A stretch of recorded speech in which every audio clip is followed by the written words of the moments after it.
Sup guys, Chris here from Mainly Mesh. I know it's Whiteboard Wednesday. I know I don't have a whiteboard, but I'm really pumped to explain to you some of the physical characteristics of the new Dragonfly Gen 6 line, and I'm not a good enough of a drawer to show it to you visually. So Gen 6 came out last Thursday. We received our shipment on Monday, and I've been enjoying digging into Epic's latest and greatest line, and wanted to talk about the newest technology introduced, which they are calling torque box technology. And the only real way to understand it is to back up all the way back to when they first brought out the advanced carbon layering, which I believe was introduced in Gen 2 or 3, maybe even all the way back with the Gen 1s. But so what they're doing with the advanced carbon layering is, they have a few different layers of carbon pre-preg, and the way carbon fiber works is it goes in these kind of jagged lines. You all have seen, raw carbon fiber, how it has this squarish weave. And so what they do with the advanced carbon layering is they set those weaves at different angles in order to make it as strong as possible. So I believe they start with a vertical, a plus 45, a minus 45, a minus 90, and then like another vertical, something along those lines. I'd have to have the picture in front of me. What all of those do is they end up interlocking in a way to increase torsional strength, to increase hoop strength, all the types of strength that you really want to have in your shaft to make it as durable as possible.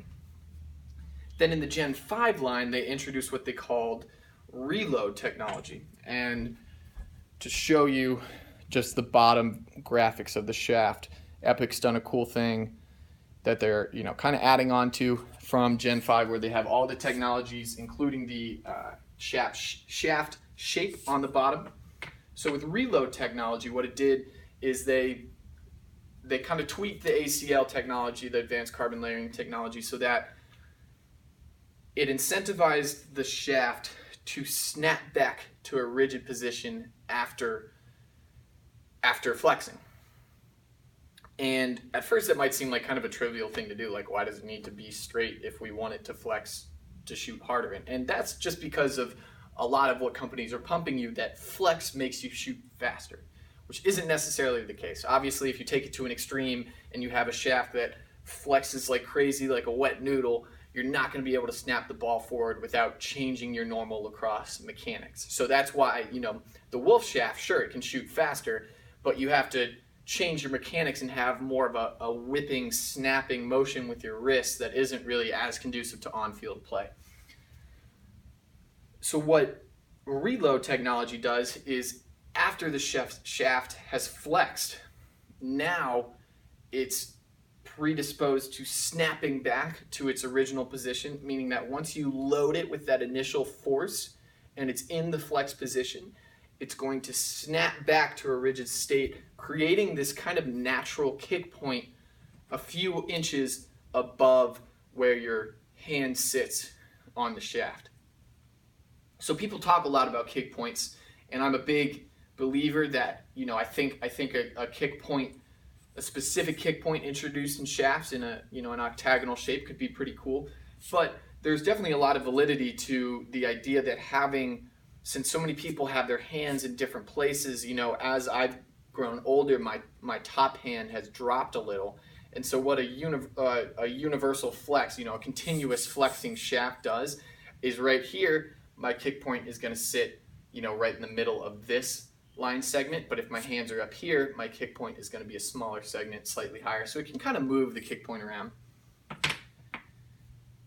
The torque box adds on to this whole reload technology by not only manipulating the individual layers of the carbon fiber, but also manipulating the thin microscopic layers in between each carbon fiber layer even more.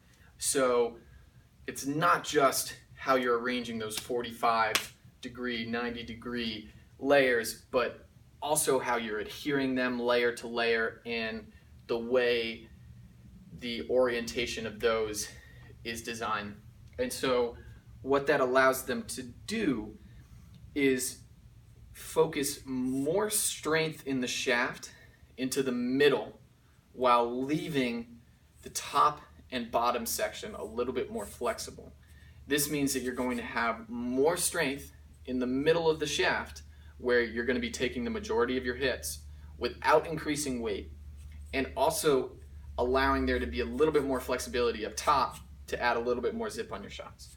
So it's an interesting principle, because we're kind of being told by Epic that yes, you want the shaft to flex, but we also really want it to be straight. But you have to understand that it's all involved in the same motion. So when we're shooting, we're loading a force into the shaft. It's flexing initially, and then as we push through the motion, we want it to snap back to a rigid, straight shape while we're still shooting. We want it to make that snap as quickly as possible so that it can generate even more velocity and consistency on our shots.